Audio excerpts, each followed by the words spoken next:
Accounting के बेहद ही important topic journal entry and ledger. आज इस टॉपिक को हम लोग समझेंगे इस वीडियो में। मैं डॉक्टर इंदिरा दीक्षित आप सभी लर्नर्स का हार्दिक स्वागत करती हूँ। सबसे पहले लेजर क्या है या जनरल एंट्री क्या है, इसको समझने के लिए हम समझेंगे कुछ अकाउंटिंग की टर्मिनोलॉजीज, उसकी भाषा।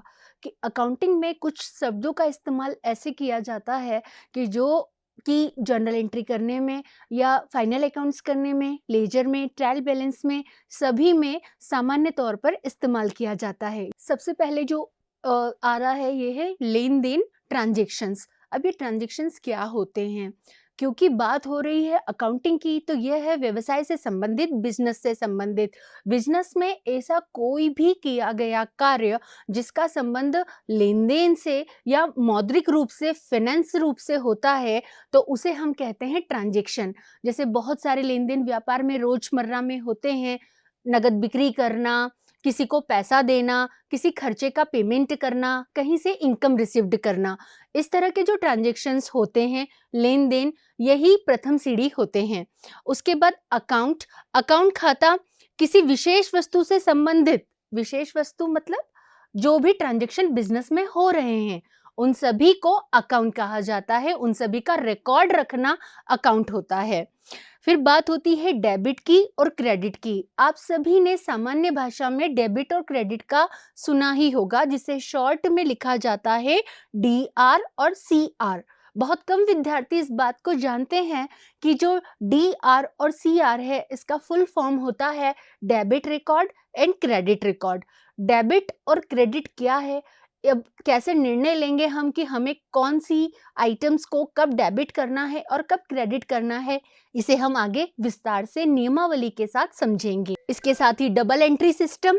हम सभी ये बात बहुत अच्छे से जानते हैं कि अकाउंटिंग में जो भी किया जाता है, जो भी रिकॉर्ड किया जाता है, डेबिट या क्रेडिट किया जाता है, यह सब डबल एंट्री सिस्टम के अंतर्गत किया जाता है।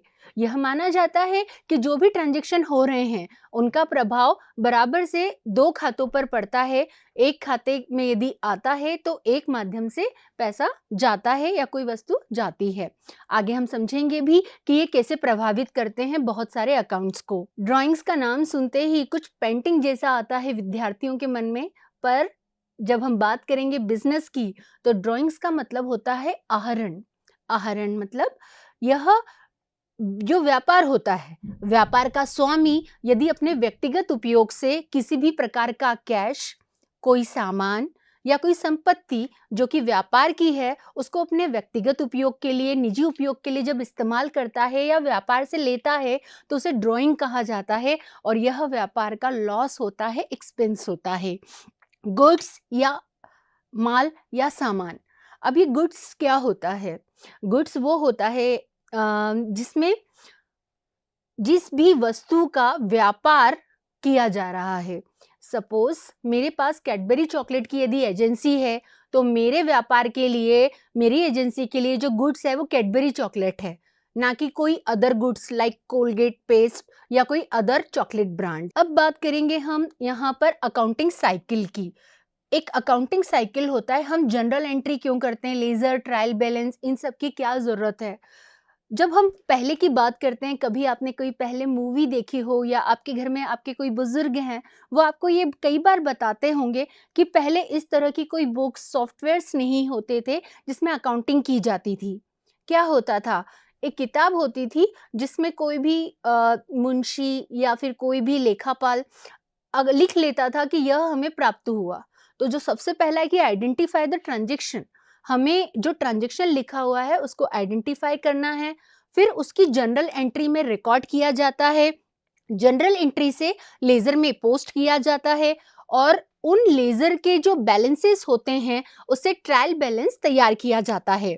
ट्रायल बैलेंस में के साथ ही हम उसमें कुछ एडजस्ट करते हैं एंट्रीज। कुछ हमारे ट्रांजेक्शन्स होते हैं जैसे कि outstanding, prepaid, closing, bad debts, बहुत सारे कुछ एडजस्टमेंट्स होते हैं, तो इन्हें एडजस्ट किया जाता है। देन उसे ट्रायल बैलेंस में एडलेस करके बैलेंस्ड किया जाता है और उसके बाद हमारे जो फाइनल स्टेटमेंट्स होते हैं इन बैलेंसेस के साथ प्रिपेयर होते हैं।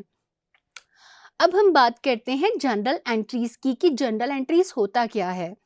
देखिए, जैसे कि मैंने अभी आपको बताया है कि जनरल एंट्रीज अकाउंटिंग का प्रथम चरण है, पहली स्टेप है।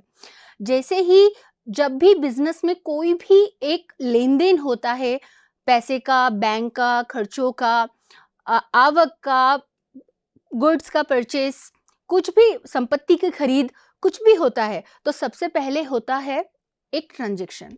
और उस ट्रांजैक्शन को पहली बार जब किया जाता है तो वो होती है हमारी जनरल एंट्री। यदि हम बात करें इसकी परिभाषा की, इसके ओरिजिन की, तो जो जनरल वर्ड है JOUR जुर, ये कहा जाता है कि फ्रेंच भाषा से लिया गया है और इसका शाब्दिक अर्थ होता है दैनिक। और इसीलिए जो जनरल है उसे दैनिक बही, डे बुक, रोजनामा, पंजी, ये सब भी कहा जाता है। अब जब आपके पास सामने ट्रांजैक्शंस हैं, यहाँ पे मैं कुछ एग्जाम्पल से आपको समझाऊंगी कि जैसे ही जब ट्रांजैक्शंस आपके सामने आते हैं तो आपका फर्स्ट स्टेप क्या होगा। आपके पास एक ट्रांजैक्शन आया है, पूंजी लगाकर व्यापार प्रारंभ किया। जब आप पूंजी लगाकर व्यापार प्रारंभ किया तो सर्वप्रथम बच्चों आपको ये आइडेंटिफाई करना है कि आपके कौन से 2 खाते प्रभावित हो रहे हैं। जब पूंजी लगाई गई, कैपिटल लगाया गया, तो व्यापार में क्या आया है? कैश आया। यहाँ पर लिखा हुआ है पूंजी लगाकर व्यापार प्रारंभ किया। व्यापार में क्या आया? कैश आया। हमारा पहला प्रभावित खाता हुआ कैश अकाउंट। और इसके साथ ही व्यापार में पूंजी लगाई गई, कैपिटल राइज हुआ है, हमारी लाइबिलिटी राइज हुई है, तो दूसरा अकाउंट जो कैपिटल अकाउंट होगा, जो कि जो ऑनर होता है बिजनेस का, उसके अकाउंट को प्रतिनिधित्व करता है। तो इस तरीके से हमें ये आइडेंटिफाई करना है कि सबसे पहले हमारा कैश अकाउंट और कैपिटल अकाउंट आइडेंटिफाई होगा। देन बैंक में रुपया जमा किया। जैसे ही बैंक में रुपया जमा किया, आपको ये आइडेंटिफाई करना है कि हमारे कौन से 2 खाते प्रभावित हो रहे हैं। यहाँ पर देखिए, जब भी बैंक में रुपया जमा होगा तो आपके पास से रुपया जाएगा कैश अकाउंट, और इसके साथ ही पाने वाला कौन है? यहाँ पर कैश, बैंक में रुपया जमा किया मतलब बैंक में पैसा जाएगा, तो एक तरफ से बैंक में बैलेंस बढ़ जाएगा और कैश कम हो जाएगा। अब आपने यहाँ पर माल क्रय किया है कैश में। अब जब भी आप माल कैश में क्रय करेंगे तो क्या होगा आपके पास? आपके पास आपका स्टॉक इंक्रीज होगा, आपका जो गुड्स है वो बढ़ जाएगा और आपका जो कैश है वो कम हो जाएगा। मतलब यहाँ पर आपके 2 खाते प्रभावित हो रहे हैं, कैश और परचेस। माल क्रय किया हमने उधार। यदि जब भी हम माल उधार क्रय करते हैं तो जिससे भी उधार क्रय किया है, व्यापार की दृष्टि से व्यापार का वो क्रेडिटर हो जाता है। ठीक है, लेनदार, उसको हमें पैसा देना होता है, तो यहाँ पर लेनदार का अकाउंट प्रभावित होगा और परचेस अकाउंट प्रभावित होगा। अब फर्स्ट स्टेप में जब हमने आइडेंटिफाई कर लिया है कि हमारे कौन से 2 खाते प्रभावित हो रहे हैं, उसके बाद अब हमें ये देखना है कि वह प्रभावित खाता किस प्रकार के अकाउंट से संबंधित है। जैसे यहाँ पर जो हमारा फर्स्ट ट्रांजैक्शन था, पूंजी लगाकर व्यापार प्रारंभ किया, हमने ये आइडेंटिफाई किया कि ये कैश अकाउंट है और कैपिटल अकाउंट है। अब हमें ये आइडेंटिफाई करना है कि वह वास्तविक खाता है, व्यक्तिगत खाता है या नाम मात्र का खाता है। अब आपको लग रहा होगा कि मैडम हम इसको आइडेंटिफाई कैसे करें कि वास्तविक खाता क्या होता है और रियल अकाउंट्स क्या होते हैं और नॉमिनल अकाउंट्स क्या होते हैं। तो हम इसको समझते हैं अच्छे से। ऐसा माना गया है अकाउंटिंग दृष्टिकोण से कि टाइप्स ऑफ अकाउंट जो होते हैं वो 3 प्रकार के होते हैं: personal accounts, real accounts and nominal account. यदि हम इनको और ब्रीफ करें तो पर्सनल अकाउंट हिंदी से समझ में आता है व्यक्तिगत खाता। 2 हैं, natural persons and artificial persons. Natural persons मतलब राम, श्याम, मोहन, इंदिरा, सीता एक्सेट्रा। आर्टिफिशियल जो कि कंपनीज होती हैं, SDFC, रिलायंस, मोहन लिमिटेड, ये हो गए। रियल अकाउंट मतलब वास्तविक खाता, इसका संबंध होता है संपत्तियों से। संपत्तियां आप सभी को पता है, आप कॉमर्स के यदि स्टूडेंट हैं और नहीं भी हैं तो संपत्तियां बहुत ही प्रचलित शब्द है। बहुत सारे प्रकार की संपत्तियां होती हैं, फिक्स असेट्स होती हैं, करंट असेट्स होती हैं, tangible intangible assets, goodwill, patent सभी इसमें आते हैं। तो जो हमारी संपत्तियां हैं वो आएंगी रियल अकाउंट्स के अंतर्गत। इसके बाद होते हैं नॉमिनल अकाउंट, नाम मात्र के खाते। जो नॉमिनल अकाउंट्स होते हैं वो प्रतिनिधित्व करते हैं व्यापार के सारे खर्चों का, व्ययों का, हानि का, लॉस का, इनकम का और आय का। तो हमें ये कैटेगरीज याद रखनी है क्योंकि आने वाली जो स्लाइड है वो हमको इसके रूल्स बताएगी। अब ये 3 प्रकार के जो अकाउंट्स हैं इसको कहा जाता है गोल्डन रूल्स ऑफ जनरल। यदि हम बात करें कि ये इसके स्वर्णिम नियम हैं, इनके बिना आप जनरल एंट्री नहीं कर सकते, और इनको याद कर लिया तो किसी भी प्रकार का कोई ट्रांजैक्शन व्यापार में आता है तो आप बहुत ही आसानी से जनरल एंट्री कर सकते हैं। देखिए, पहला जो अकाउंट है हमारा पर्सनल अकाउंट, ये बोलता है हमें debit the receiver and credit the giver. ठीक है, क्योंकि ये व्यक्तिगत खाता है, मैंने आपको बताया था, इसमें debit the receiver and credit the giver. जो रिसीवर है उसको डेबिट करो। सपोज राम ने सीता को 1000 रुपए दिए, ये एक एंट्री हुई आपकी। तो जब राम ने सीता को 1000 रुपए दिए तो राम कौन है? राम देने वाले हैं और सीता लेने वाली हैं। तो इन कंडीशन में राम का जो अकाउंट होगा वो डेबिट होगा और सीता का अकाउंट क्रेडिट होगा। Real account, debit what comes in and credit what goes out. व्यापार में जो भी आता है आप उसको डेबिट कीजिए और जो भी जाता है आप उसे क्रेडिट कीजिए। सपोज आपने व्यापार में फर्नीचर खरीदा, जब हम फर्नीचर खरीदेंगे तो व्यापार में संपत्ति बढ़ी, फर्नीचर आया है, हम उसे डेबिट कर देंगे, और व्यापार का कैश गया, फिक्स असेट्स आई और करंट असेट्स जा रही है, कैश जा रही है तो हम उसे क्रेडिट करेंगे। उसके बाद जो नॉमिनल अकाउंट है वो इंडिकेट करता है एक्सपेंसेस एंड लॉसेस को। तो debit all the expenses and losses and credit all the incomes and gains. ये आपको याद रखना पड़ेगा। एक शॉर्ट में फिर से समझते हैं हम लोग। जो प्राप्त करता है उसको डेबिट करें और जो दाता है उसको क्रेडिट करें। ठीक है, इसके बाद व्यापार में जो भी आता है उसे डेबिट कर दीजिए और व्यापार से जो भी जाता है उसे क्रेडिट कर दीजिए। नाममात्र के खातों में आपको याद रखना है जितने भी एक्सपेंसेस हो रहे हैं व्यापार में, जो भी लॉस हो रहा है उसे आप डेबिट कीजिए, और व्यापार में जितनी भी इनकम हो रही है, आपको आय हो रही है, फायदा हो रहा है, तो आप उसे क्रेडिट करें। ये 3 गोल्डन रूल हमें याद करना है तो जनरल एंट्री करना हमारे लिए बहुत ही आसान हो जाएगा। आइए अब हम समझते हैं कि जनरल एंट्री करते कैसे हैं, उसका फॉर्मेट कैसे होता है। देखिए, जनरल एंट्री का फॉर्मेट आपको यहाँ पर दिख रहा होगा। जो पहला कॉलम है वो है डेट का। अब डेट में हम लोग क्या करते हैं? डेट में आप ये बात अच्छे से जानते हैं कि जब भी हम अकाउंटिंग करते हैं एक पर्टिकुलर किसी पीरियड के लिए करते हैं, और मोस्टली इसे फाइनेंशियल ईयर में ही किया जाता है। जो भी हमारे क्लोजिंग डेट्स होते हैं उसमें हम करते हैं। कई जगह पर मंथ वाइज भी रिकॉर्ड रखा जाता है, क्वार्टरली रखा जाता है, हाफ ईयरली भी रखा जाता है, पर जो अधिकतर जो अकाउंटिंग होती है ईयरली बेस्ड पे होती है, जिससे पूरे साल भर का लेखा जोखा हमें प्राप्त होता है। तो हम यहाँ पे डेट किसी ईयर के लिए मेंटेन कर रहे हैं तो हम यहाँ पे वो ईयर लिख देंगे, एंड देन उसके बाद हम यहाँ पे डेट मेंशन करते हैं इस प्रकार। ठीक है, तो जब भी जिस डेट को जो ट्रांजैक्शन हुआ है उसे हमें यहाँ पर लिखना है। दूसरा एक बहुत ही इंपॉर्टेंट कॉलम है पर्टिकुलर विवरण। इसमें हम विवरण लिखते हैं।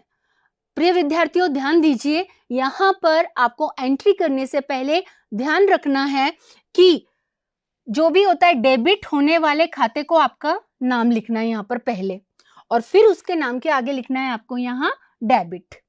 इसके बाद जिस भी खाते को क्रेडिट करना है उसको ठीक उसके नीचे वाली लाइन पे यहाँ पर लिखना है और उसके आगे लगाना है टू। मतलब यहाँ पर आपको ये ध्यान रखना है कि जो भी अकाउंट आप डेबिट कर रहे हैं तो उस अकाउंट के नाम आपके आगे आपको लगाना है डेबिट, और जब भी आप क्रेडिट करेंगे तो आपको अकाउंट के नाम के आगे लगाना है टू। जनरल एंट्री में आपको विवरण में पर्टिकुलर में इस चीज का विशेष रूप से ध्यान रखना है कि जब भी आप डेबिट करेंगे जिस भी संबंधित अकाउंट को, तो उस अकाउंट के नाम के आगे आप लगाएंगे DR लिखेंगे, और उसके बाद ही जब आप क्रेडिट करेंगे अगली पंक्ति में, तो उस अकाउंट के नाम के आगे आप टू लगाएंगे। फिर यहाँ पर आपको एक ब्रैकेट दिख रहा है, इस ब्रैकेट में हम उस खाते, उस पर्टिकुलर ट्रांजैक्शन का हमने क्या किया हुआ है, डेबिट किया है, क्रेडिट किया है, तो क्यों किया है, उसकी हम एक छोटी सी नरेशन यहाँ पे लिखते हैं, उसकी व्याख्या करते हैं। जैसे कि हम एक छोटा सा एग्जाम्पल ले लें कि हमने राम को 1000 रुपये भुगतान किए, तो यहाँ पे हम लोगों ने Ram account debit to cash किया। जब हम लिखेंगे तो यहाँ पे लिखेंगे पेड टू राम या पेमेंट टू राम, ठीक है, तो उसका नरेशन यहाँ पे देना जरूरी है। अब एक थर्ड कॉलम आपको दिख रहा है जिसमें लिखा हुआ है लेजर फोलियो। यहाँ मैंने तो फुल फॉर्म का यूज किया है, नहीं तो नॉर्मली जब आप देखेंगे तो LF लिखा हुआ होता है। अब ये लेजर फोलियो ये होता है बेटा, जनरल के बाद लेजर पोस्टिंग की जाती है, तो इस जनरल को हम किस लेजर में और उसकी किस पेज नंबर पे एंट्री है उसकी क्रॉस चेकिंग के लिए यहाँ पे ये नंबर दिया हुआ है, ये कॉलम दिया है और उसकी एंट्री हम करते हैं। इसके आगे 2 कॉलम हमें और दिख रहे हैं, डेबिट अमाउंट का और क्रेडिट अमाउंट का। यहाँ पे जब हम पर्टिकुलर में एंट्री करेंगे तो आपको ध्यान रखना है, जिस खाते के आगे डेबिट लिखा है तो आपको डेबिट में ही डेबिट के कॉलम के आगे वो अमाउंट लिखना है, और क्रेडिट जहां पर लिखा हुआ है तो क्रेडिट के कॉलम में आपको वहीं पर क्रेडिट की एंट्री भी करना है। एक शॉर्ट रिकेप हम लेते हैं। शॉर्ट रिकेप में मैं आपको यही बताना चाहूंगी,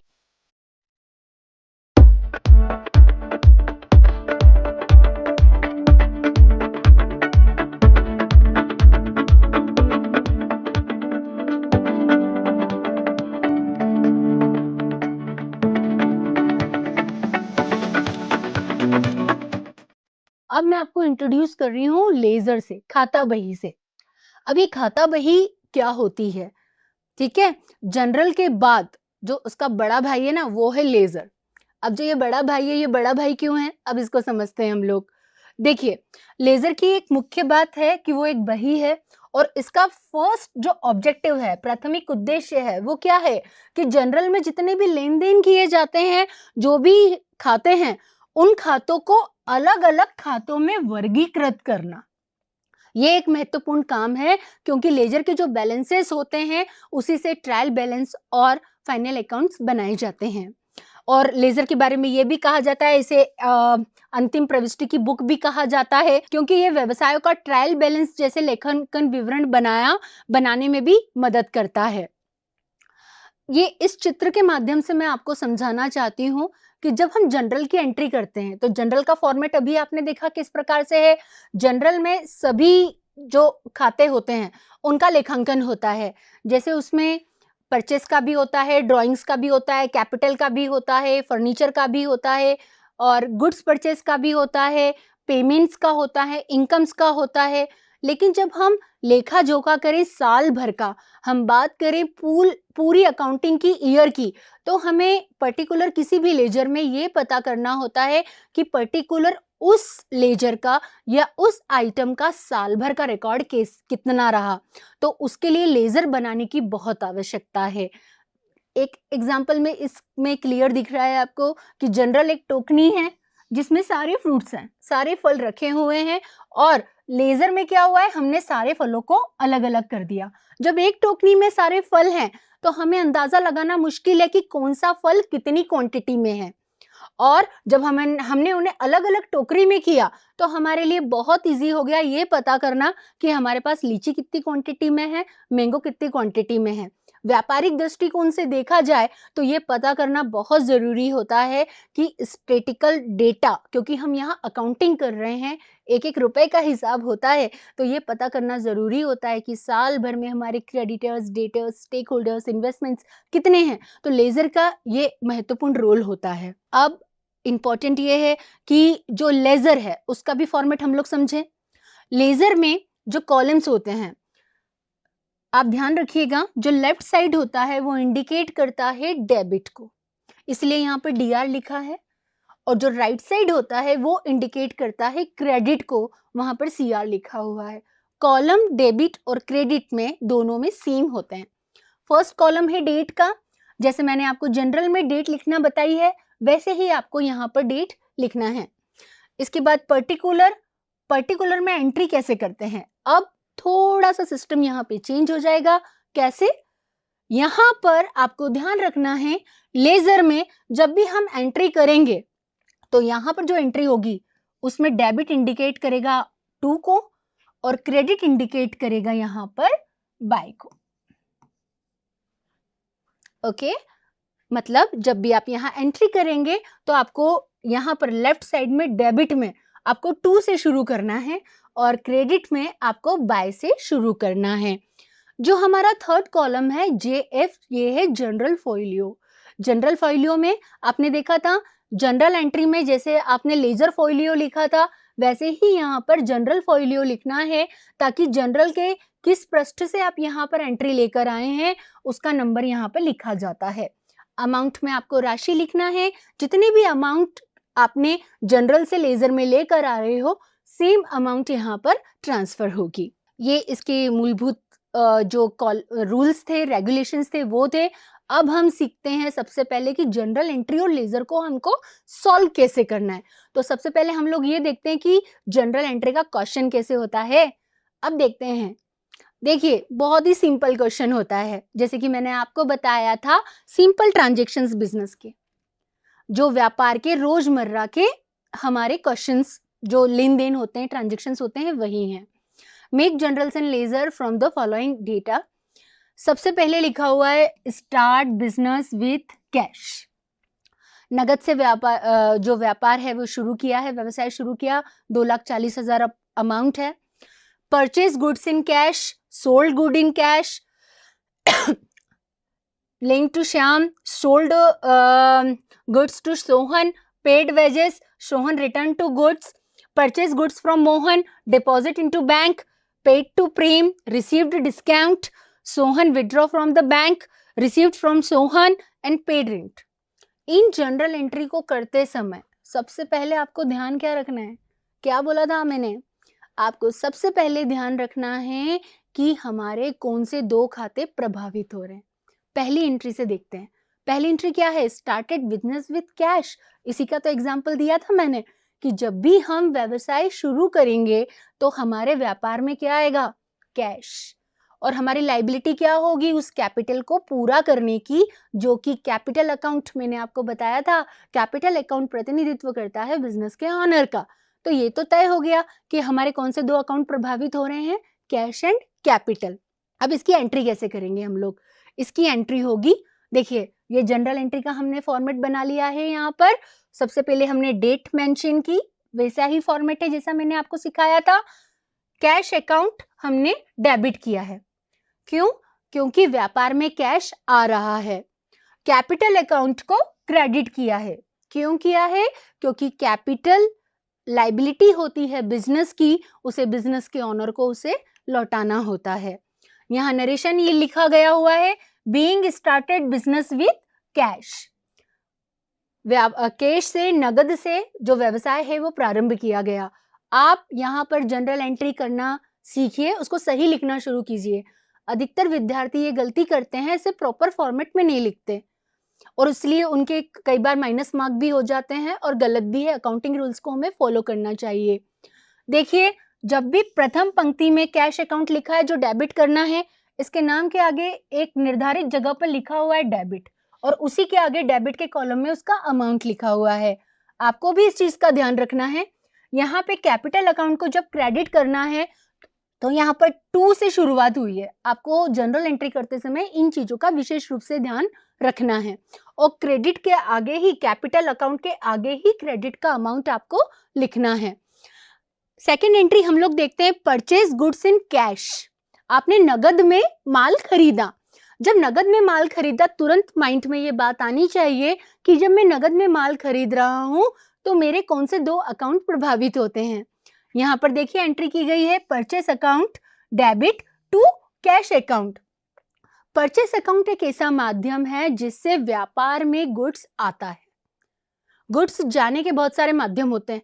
सेल कर सकते हैं हम लोग फ्री सैंपल में, डोनेशन में दे सकते हैं, ड्राइंग हो सकता है, पर गुड्स स्टॉक में इंक्रीज जो होता है वो सिर्फ परचेस के माध्यम से होता है। तो व्यापार में जब भी हम माल खरीदेंगे तो वो होगा हमारा purchase.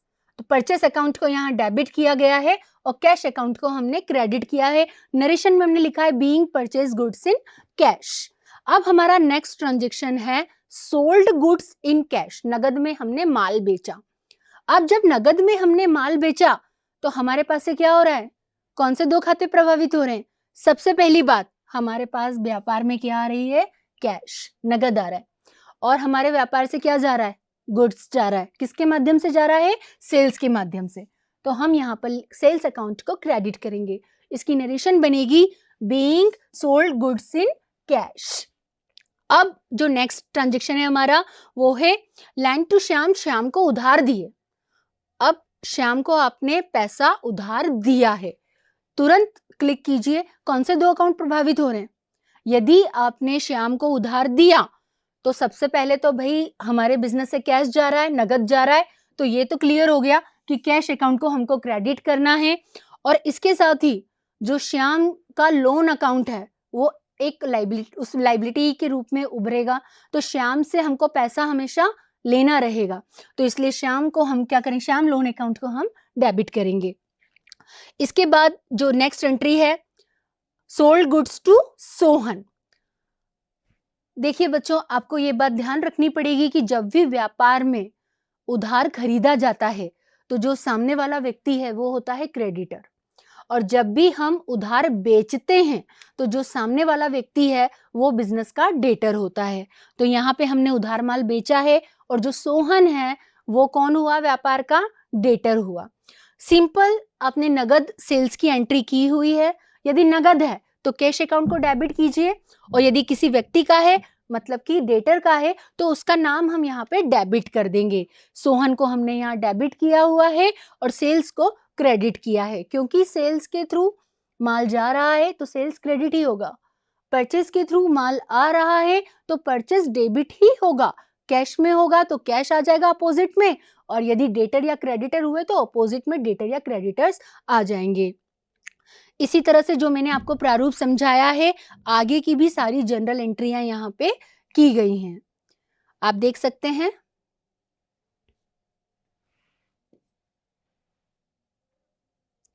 Cash account to bank, being cash withdrawal from bank, bank से पैसा निकाला है। उसके बाद कैश रिसीव किया है सोहन से, व्यापार में कैश आया और सोहन के कम हुए हैं पैसे तो सोहन को क्रेडिट किया है।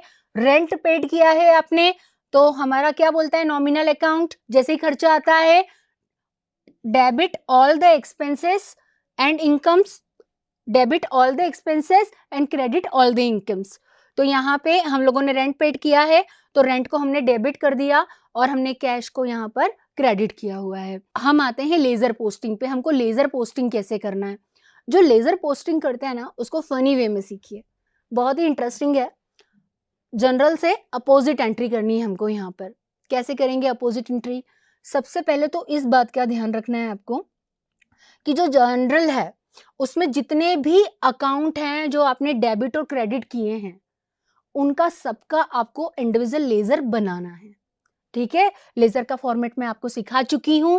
आपको ध्यान रखना है कि यदि कैश अकाउंट यहां पर लिखा है तो कैश अकाउंट का इंडिविजुअल लेजर बनेगा। कैपिटल अकाउंट यदि यहां लिखा है तो कैपिटल अकाउंट का इंडिविजुअल लेजर बनेगा। परचेस अकाउंट लिखा है तो परचेस का इंडिविजुअल लेजर बनेगा। कैश का इंडिविजुअल लेजर हम बना चुके हैं, कैश का इंडिविजुअल लेजर बनेगा। सेल्स का इंडिविजुअल लेजर बनेगा। श्याम्स का लोन का अकाउंट बनेगा इंडिविजुअल, कैश का बनेगा, सेल्स का बनेगा। यहाँ पर जितनी भी एंट्रीज हमने की है, वेजेस का लेजर बनेगा, सेल्स रिटर्न का लेजर बनेगा, परचेस का लेजर बनेगा। तो सबसे पहले जितने भी आपके जनरल एंट्रीज आपने की है सबके आप इंडिविजुअल लेजर्स बना लें। फॉर्मेट बिल्कुल सेम रहेगा। लेफ्ट साइड आपको डेबिट करना है और जो राइट साइड है उसको क्रेडिट करना है। अब हमें ध्यान किस बात का रखना है, पोस्टिंग करते समय हमें पोस्टिंग करते समय इस बात का ध्यान रखना है कि जब भी हम एंट्री करेंगे तो सबसे पहले जो हमारा जनरल है वो बना हुआ है हमारे सामने, और जैसे कि कैश अकाउंट है सबसे पहले हमने कैश का लेजर बनाया, तो आपको ध्यान रखना है कि जो कैश अकाउंट है उसमें कैश अकाउंट नहीं आएगा। ओके, इस पे गोला लगा दीजिए, कैश में कैश नहीं आएगा। और जो कैपिटल है वो क्या है, क्रेडिट है, तो कैश अकाउंट के अंदर वो जाएगी डेबिट में। इस चीज को फिर से सुनिए, ध्यान रखिएगा। कैश अकाउंट में जब हम कैश अकाउंट के लेजर में इस एंट्री की पोस्टिंग करेंगे तो कैश अकाउंट में कैश अकाउंट नहीं आएगा। हमें क्या करना है, हमें कैपिटल है उसके अगेंस्ट में, और कैपिटल यहां पर क्या है, क्रेडिट, तो उसको हमें क्या करना है, डेबिट। अभी इसकी एंट्री कैसे करी मैं दिखाऊंगी आपको। और सेम जब हम कैपिटल की एंट्री करेंगे, जब हम कैपिटल का लेजर बनाएंगे तो कैपिटल में कैपिटल नहीं आएगा, उसके अपोजिट में क्या है, कैश, और वो क्या है, डेबिट, तो उसको हम क्या करेंगे, क्रेडिट। तो जब भी आप पोस्टिंग करें इस चीज का ध्यान रखें कि जिस भी लेजर के अंतर्गत एंट्री कर रहे हैं तो उसमें वो नहीं आएगा, उसके अपोजिट में जो भी अकाउंट है वो आएगा और वो भी उसके अपोजिट डायरेक्शन में जाएगा। अब देखते हैं हम इसकी एंट्री यहाँ पर कैसे की गई है। अभी आप देखिए, ये जो लेजर है हमारा, यहाँ पर कैश अकाउंट बना हुआ है, to capital 2,40,000, and then capital account बना हुआ है सेम उसका अपोजिट बाय कैश 2,40,000, और इसी तरह से सारी एंट्री यहाँ पर होगी। आप इसको ऐसे भी कर सकते हैं, आपने सबसे पहले टू कैपिटल अकाउंट लिखा है तो कैश अकाउंट में टू कैपिटल है, डेबिट है।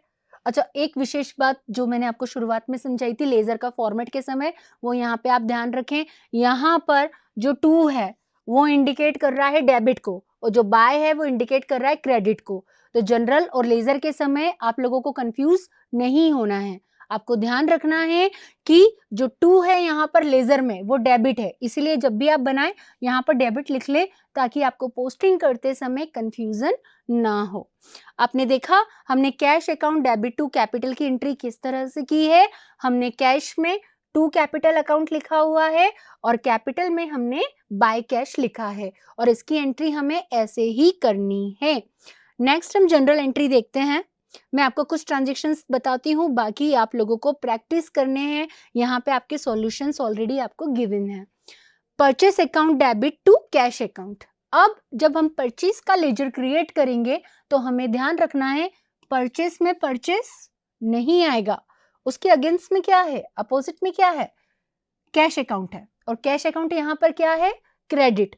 तो परचेस का जो लेजर बनेगा उसमें कैश अकाउंट कहाँ जाएगा, उसके लेजर में जो कैश अकाउंट है वो कैश अकाउंट जाएगा डेबिट में, टू कैश अकाउंट। क्लियर है।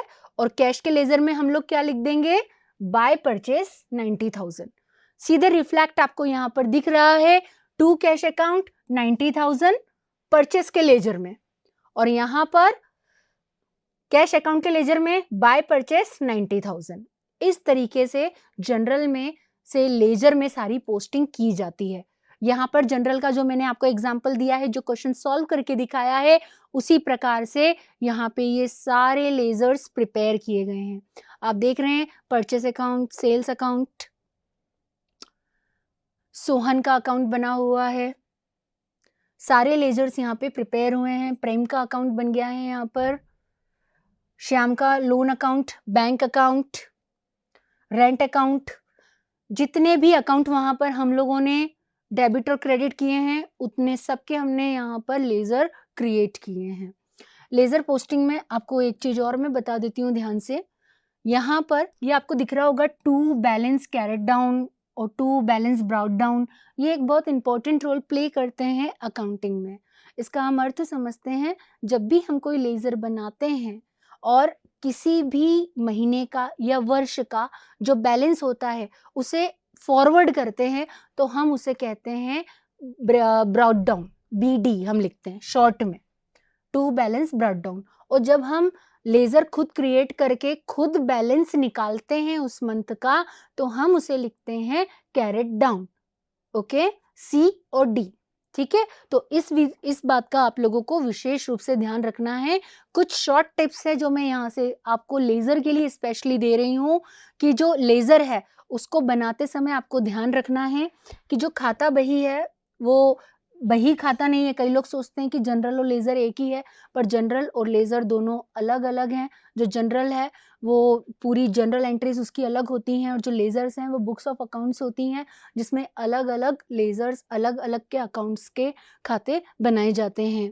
आपको यहाँ पे ध्यान रखना है, जो मैंने चीज़ अभी-अभी आपको बताई है कि कभी भी जैसे कि कैश का आप अकाउंट बना रहे हैं, तो उसमें कैश अकाउंट का नाम कभी भी नहीं आएगा। उसमें जो भी अपोज़िट में या जो भी अलग उसके अपोज़िट में जो एंट्री है, उसका अकाउंट का नाम आपको वहाँ पर लिखना है अपोज़िट इफ़ेक्ट के साथ। जनरल में जितने खाते हैं, उन सभी के आपको लेज़र बनाने हैं। ऐसा नहीं होगा कि जनरल में कोई अकाउंट है और आपने उसका लेज़र क्रिएट नहीं किया। उस दृष्टि में यदि ऐसा होता है, तो उस दृष्टि में वो अकाउंट गलत माना जाएगा।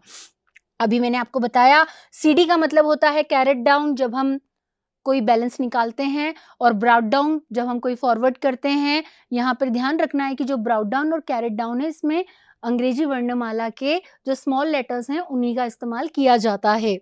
जनरल में टू का अर्थ क्रेडिट होता है और लेज़र में टू का अर्थ डेबिट होता है। ये मैंने अभी आपको बताया है, आपको विशेष रूप से ध्यान रखना है। आप ध्यान रख सकते हैं कि जब भी स्टेटमेंट में होगा, क्योंकि वहाँ तो आप डीआर वर्ड लिखते हो जनरल में, तो वहाँ डेबिट इंडिकेट होता है डीआर वर्ड से, तो क्रेडिट इंडिकेट होता है टू से। लेकिन लेज़र में हमको ध्यान रखना है, टू इंडिकेट होगा डेबिट से और जो क्रेडिट है उसको हम बाय से इंडिकेट करेंगे। लेखांकन प्रक्रिया में जो लेज़र होती है वो जनरल की अगली स्टेप होती है। जैसे मैंने आपको फ़नी लैंग्वेज में सिखाया था कि जो जनरल है वो क्या है? ले लेज़र जो जनरल है उसका बड़ा भाई है। यहाँ पे कुछ इम्पोर्टेंट एंट्रीज़ हैं कि किस-किस प्रकार की व्यापार में जनरल एंट्रीज़ हो सकती हैं। जैसे कि बिज़नेस प्रारंभ किया है, आपने कैश या क्रेडिट में कुछ गुड्स परचेज़ किया, सेल किया, असेट्स परचेज़ किया, आपको कुछ गुड्स रिटर्न हुआ है, आप एक्सपेंसेस करते हैं पेमेंट्स का, सामने मैंने उसका सॉल्यूशन भी दिया है कि उसकी एंट्री कैसे होगी। यदि व्ययों का भुगतान हुआ है तो किसी भी प्रकार का कोई व्यय है तो उसको आपको डेबिट करना है। यदि आपने चेक के माध्यम से किया है, नकद माध्यम किया है, तो उसके अकॉर्डिंग आपके कैश और बैंक अकाउंट इफ़ेक्ट होंगे।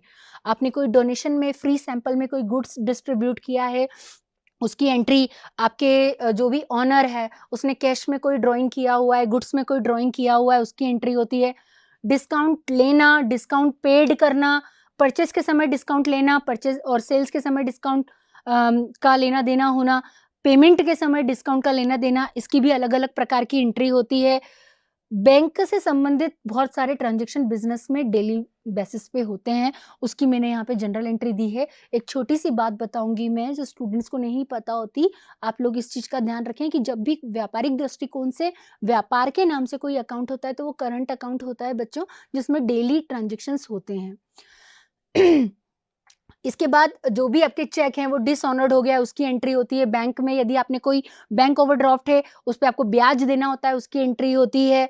क्या होता है बैंक ओवरड्राफ्ट? आपको ध्यान रखना पड़ेगा, शॉर्ट टर्म लोन होता है बैंक ओवरड्राफ्ट, बिज़नेस की लायबिलिटी होती है और जब भी इसमें इंटरेस्ट पेड करना होगा, तो हमारे व्यापार का खर्चा होगा। बैंक में हमारा जो पैसा जमा है, उस पे हमें ब्याज प्राप्त हो रहा है, हमको इनकम हो रही है, ठीक है? तो इन सब चीज़ों के छोटे-छोटे ट्रांज़ैक्शंस आपको समझने पड़ेंगे। बहुत जो डिफरेंट प्रकार की जो एंट्रीज़ होती हैं, वो मैंने आपको यहाँ पे समझाने की कोशिश की है और आप इन एंट्रीज़ को अच्छे से देखिए और समझिए।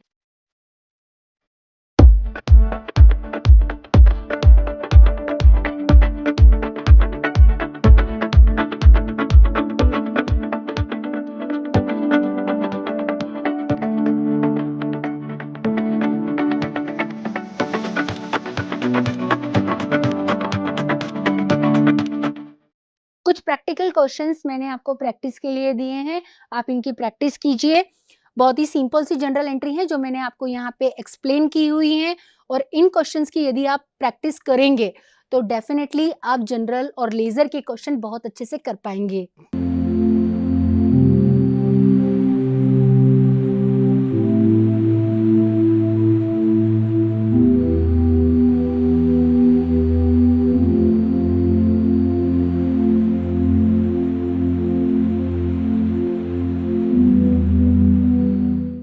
इस लेक्चर को ख़त्म करने के साथ ही मैं आपको एक इम्पॉर्टेंट बात और भी बताना चाहूँगी कि डियर लर्नर्स, बहुत पहले हो ऐसा होता था कि जब हम ट्रेडिशनल अकाउंटिंग किया करते थे, जब हम जो खाते हैं वो किताबों में बनाया करते थे, खाता बही आती थी और लेज़र बही आती थी। आप देखेंगे अक्सर दिवाली के जो त्योहार होता है, धनतेरस का त्योहार होता है, तो उसमें व्यापारी वर्ग जो होता है उन खातों की अपनी तिजोरी में रखता है और उसकी पूजा करता है, उसे लक्ष्मी स्वरूपा माना जाता है। पर आज ये सारी जो अकाउंटिंग है, वो सॉफ्टवेयर्स में होती है। जैसे यहाँ बहुत ही पॉपुलर जो सॉफ्टवेयर है टैली, तो जितने भी कॉमर्स के विद्यार्थी हैं, मैनेजमेंट के विद्यार्थी हैं, उन्हें टैली आना चाहिए।